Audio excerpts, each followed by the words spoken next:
Bonjour, I'm Holly Black, and I am going to be answering some of your questions for Past Culture. Salut, c'est Manon. Il n'y a pas si longtemps, j'ai lu la saga du Prince Cruel et j'ai adoré.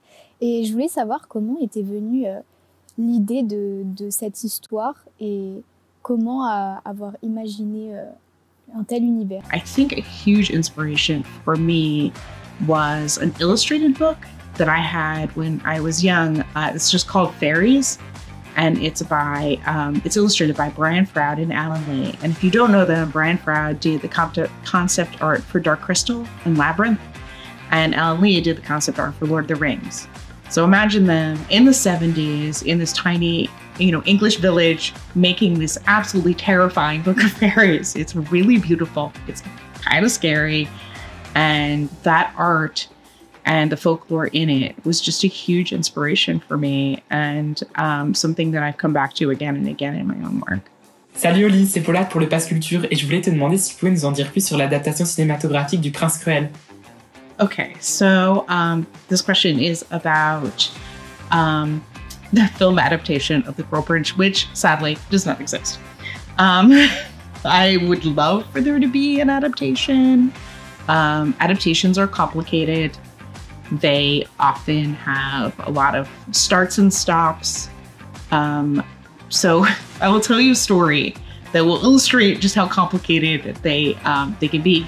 So my series, the Spiderwick Chronicles, that I did with Tony DeRolizzi was adapted for a film. It came out in 2008. And along about, I guess, 2006, when we were hearing about this, we had gone through the process. We were really far along. Everybody keeps saying, oh, it's going to be greenlit. It's going to be greenlit. I was driving home and Tony called me and he said, it's on. It's greenlit. It's happening. And I drove to a little liquor store, Liquor's 44 in my town. And I pointed to a dusty bottle of Cristal up on the top shelf. And I was like, give me that. And they were like, it's kind of expensive. I was like, give me that. And I took it over to Tony's house and we opened it and our agent called and said it's back on. And it turned out it was back on later. But it really goes to show that not only do I not have news, but that it has to be really far along for any of that news to be reliable. Bonjour Holly Black, est-ce qu'il y a des souvenirs de votre jeunesse, de quand vous étiez enfant, adolescente, qui vous aident du coup à écrire des histoires aujourd'hui, qui vous permettent d'être inspiré pour écrire des nouveaux livres? Merci beaucoup. I think very specifically, there was a book I wrote called Doll Bones that was very much inspired by my past and by actually my husband's past. It's a story. All right, when I start telling you what it's about, it's going to be a little worrisome. It's about three kids who have been playing dolls for a long time, and in it, they must bury a doll who may or may not be haunted.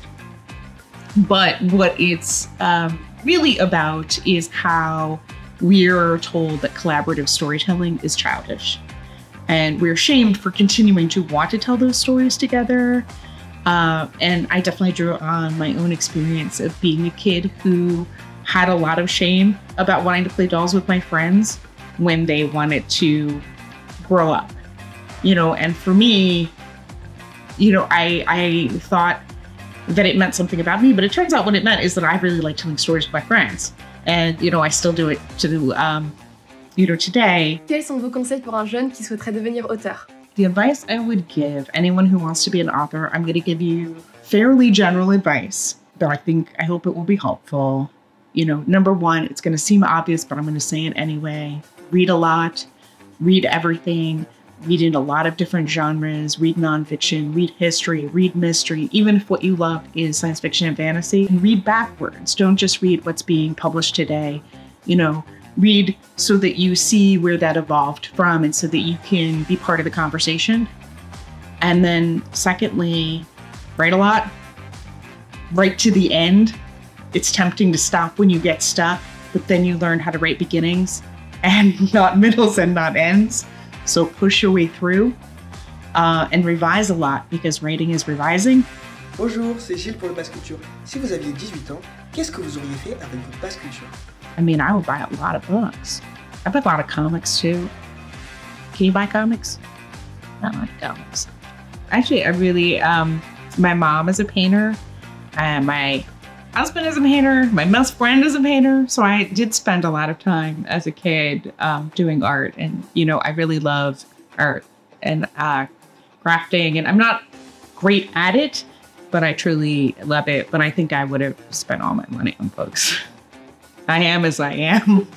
Thank you so much for your questions. It's been a lovely to chat with you. And I hope that you get lots of great stuff and that you move forward as writers and artists and lovers of the arts.